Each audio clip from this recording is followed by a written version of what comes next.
Space coordinates and vectors in space. Here, when we say space, we're talking about the third dimension.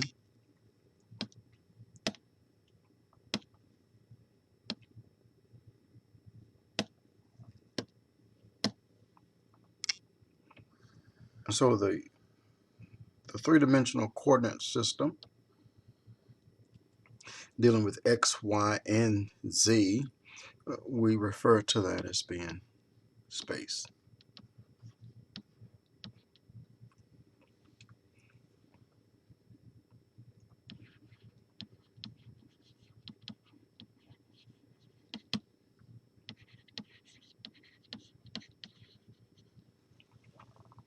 In this space, we look at the properties of such, and in this section, which serves really as a continuation of an introduction, we want to examine the magnitude of a space coordinate. We look at whether or not vectors are parallel in the space, and if they are parallel, we say that they are collinear. How to calculate the magnitude and also the unit vector for a vector in space. Just very basic fundamental concepts here, but in the long run, this information will help us do some more complicated terms and ideas within this course. So the coordinates in space, what I want you to see is that there are two different types of rules in terms of how you can draw the graph out. One is called the left-handed rule and the other is the right-handed rule. I put the right-handed system here, which basically has X coming toward you, Y running across left and right, and then Z goes up and down. This is the typical standard rule for drawing the space coordinates. And that's the one that we will utilize.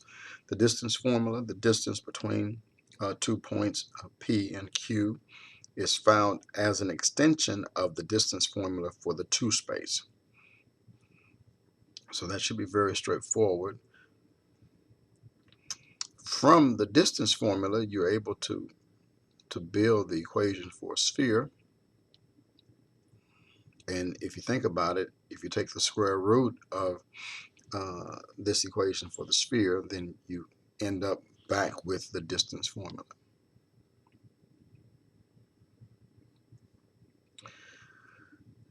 Likewise, the midpoint. We have the standard unit vectors I, j, and k for the space, and so I is set to be 1, 0, 0, j, 0, 1, 0, and k, 0, 0, 1, by which we form linear combinations of any vector using the so-called standard unit vectors. For an example, if you take the vector 5, 2, -3, and we can write this vector as a linear combination of these standard unit vectors. So it becomes 5 times I plus 2j minus 3k.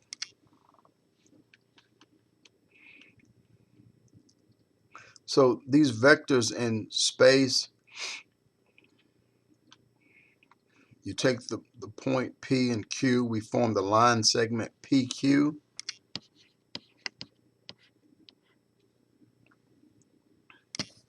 And from there, we form a vector. Give it a name, some vector V. From the previous section, you recall that we talked about having PQ, P being the initial and Q the terminal vector, and so you find PQ by the the difference of the terms of the terminal minus the initial.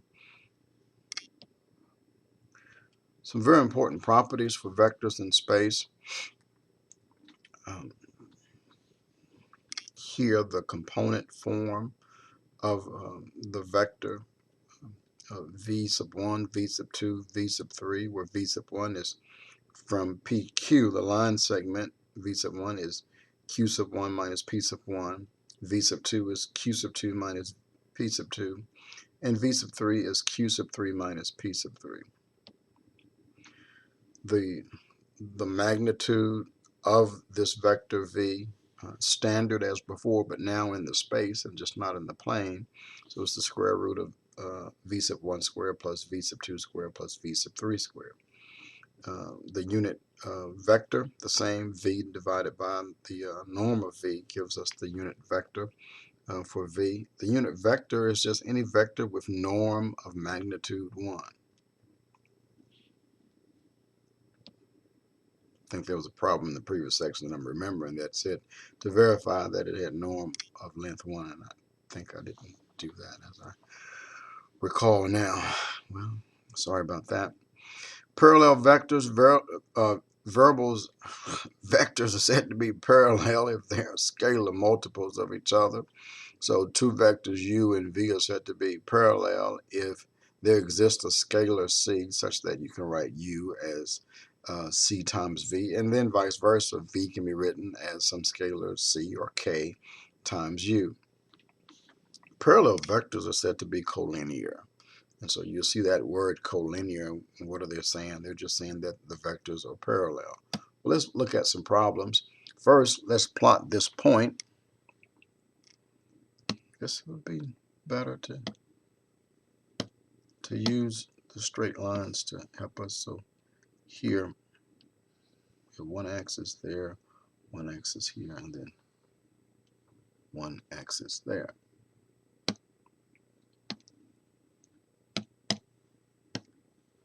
So here we have x, y, and z.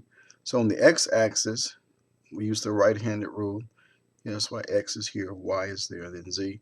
For x equal to 2, and then y equal to 1.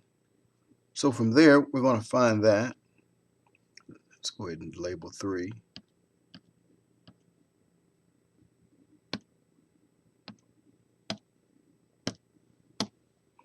So x equal to 2 and y equal to 3.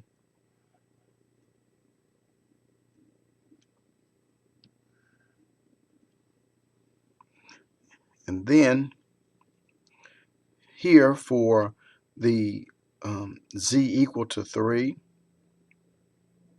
it's going to be a vector that's from this point just going upward.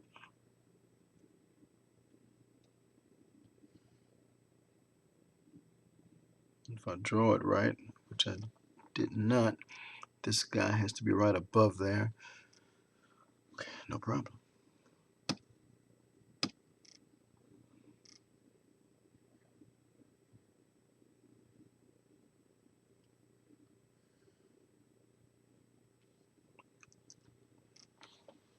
Okay, this is straight. That's not straight.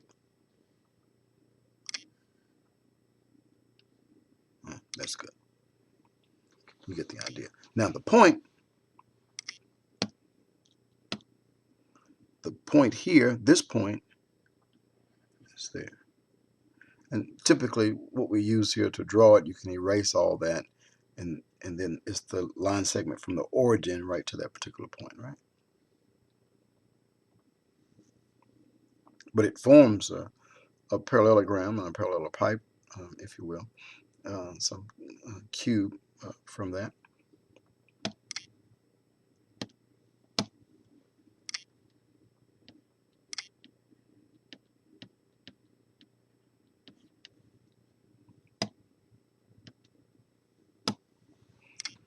Here, find the distance between the points. We use the so-called distance formula.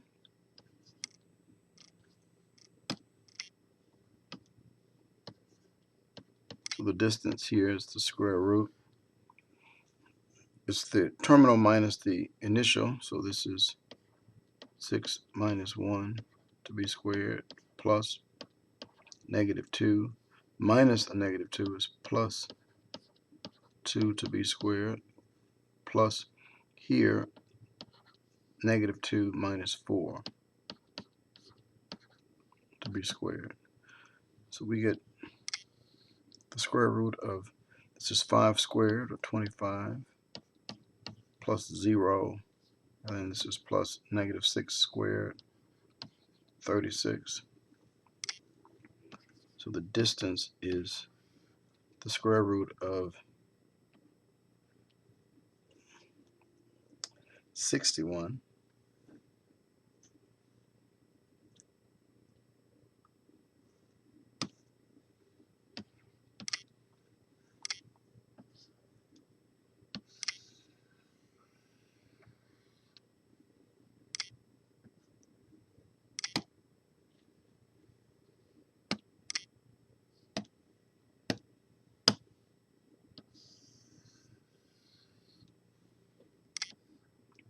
Here, find the standard form of the sphere given the center and the radius. Well, that's good. So this becomes x minus 4 squared plus y minus the negative 1 is y plus 1 squared plus z minus 1 squared. That's equal to 5 squared, 25.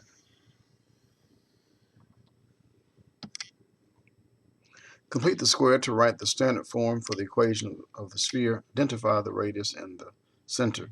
So we're going to collect like terms. So 9x squared minus 6x plus 9y squared plus 18y plus 9z squared plus 1 equal to 0. We complete the square on the x. So we factor out here the a. So we factor out the 9 from 9x squared minus 6x.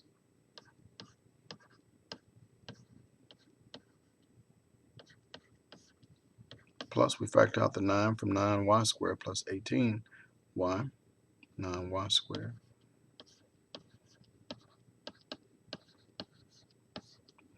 And then there's nothing to factor out from the 9z squared. It stands alone, so we just rewrite it plus 1 equal to 0. Well, this is 9 times parentheses x squared. To simplify that, this is 2/3 x plus 9 times y squared plus 2y plus 9z squared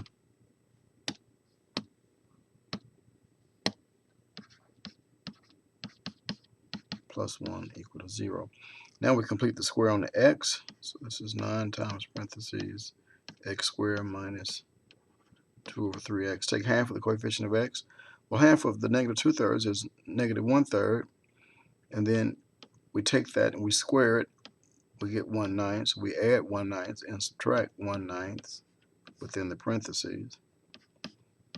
Plus 9 times here y squared plus 2y. Take half of the coefficient of y, which is 2 divided by 2 is 1. We square 1, we get 1. We add 1 and subtract 1 within the parentheses. Plus 9 z squared plus 1 equal to 0. I'm going to do a couple things here. We're going to take the negative part out. So 9 times a negative 1/9 is negative 1 on the outside. You can factor what remains. So this is x minus 1/3 to be squared minus 1 on the outside. 9 times a negative 1 over 9 is negative 1. Plus 9 times here, we take the negative part out. That's 9 times negative 1 is negative 9 on the outside. You can factor what remains. It's a perfect square trinomial. This is y plus 1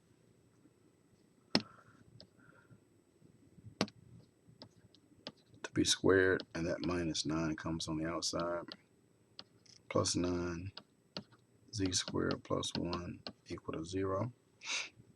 Now this negative 1 plus 1 cancels out.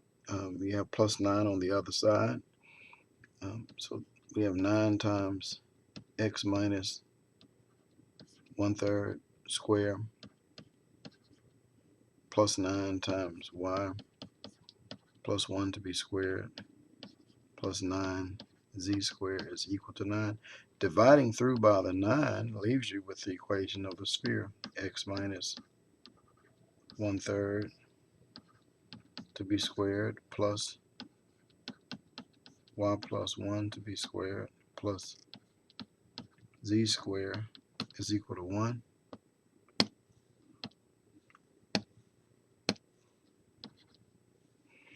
And so you see here that the center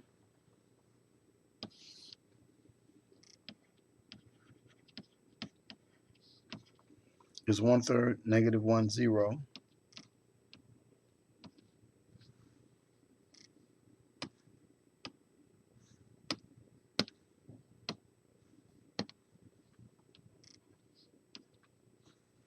Negative 1, 0. Then the radius is equal to 1. This is 1 squared, so we get 1.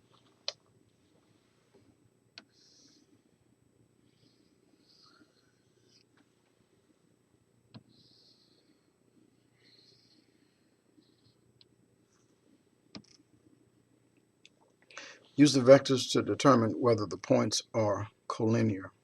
So let's call this P, this point Q, let's call that R. So let's find PQ. PQ is 3 minus 0 is 3. 4 minus the negative 4. 4 minus the negative 2 is 4 plus 2 is 6.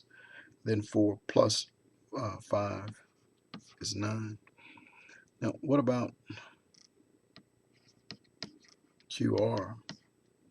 This is 2 minus 3, negative 1. 2 minus 4, negative 2. And then 1 minus 4 is negative 3. These vectors are scalar multiples of each other. Right? See, this is 3 times 1 comma 2 comma 3. And this is negative 1 times 1 comma 2 comma 3. Here, points or vectors that are collinear, they're parallel. So here, parallel vectors differ by a scalar multiple. Right?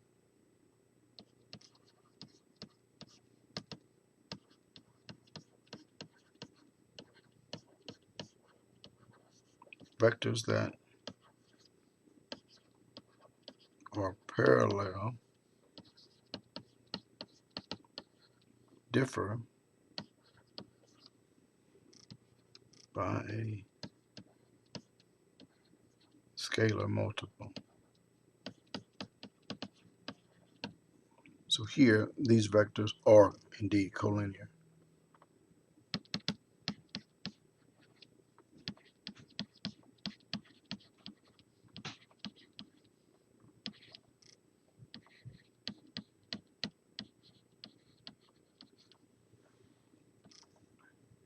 But what about these? Let's look that this would be P, this vector is Q. Let's call that R. So PQ is 2 minus 1 is 1. 5 minus 2 is 3. 0 minus 4, negative 4. What about QR? 0 minus 2, negative 2. 1 minus 5, negative 4. 5 minus 0 is 5. These vectors are not scalar multiples of each other. So these vectors here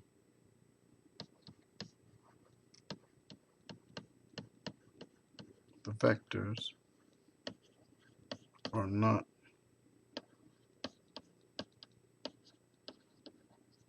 collinear. What about the magnitude? Something we saw in the previous section for the plane. What about now for the space coordinates? Oh, it works the same. So it's the square root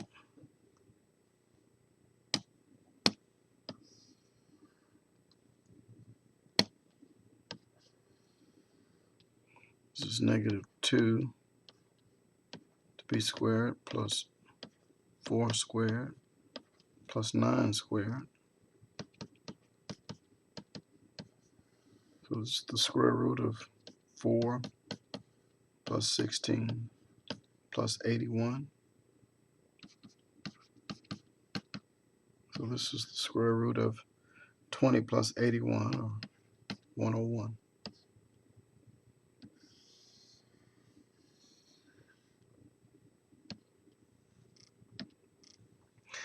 This last problem, find a unit vector, part A, in the direction of V. Well, that's simply,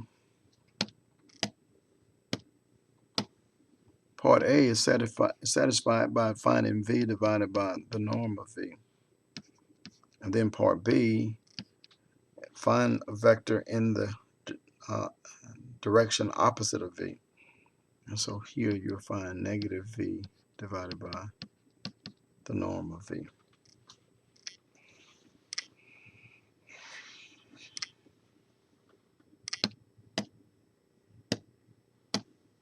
So we need the norm first.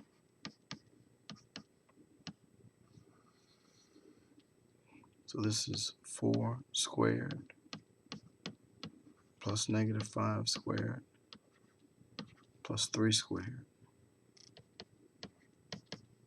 So the norm of V is the square root.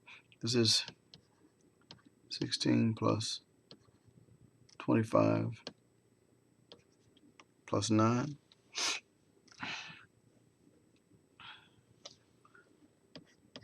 So this gives us the square root of 50.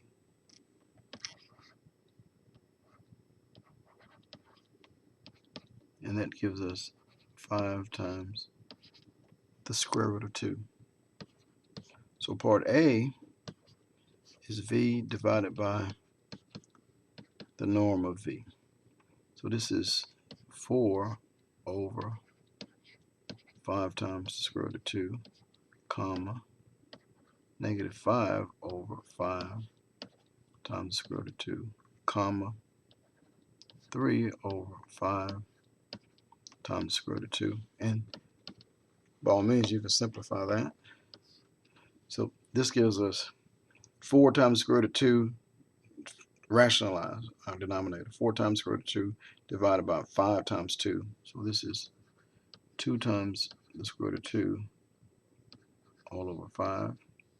This is negative the square root of 2 all over 2. And this becomes 3 times the square root of 2 all over 10. You find the opposite.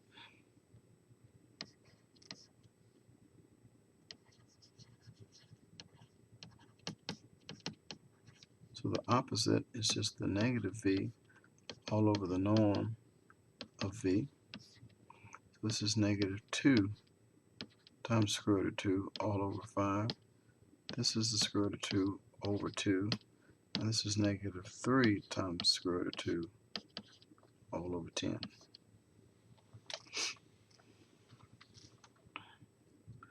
I think that'll do it for now. Thank you.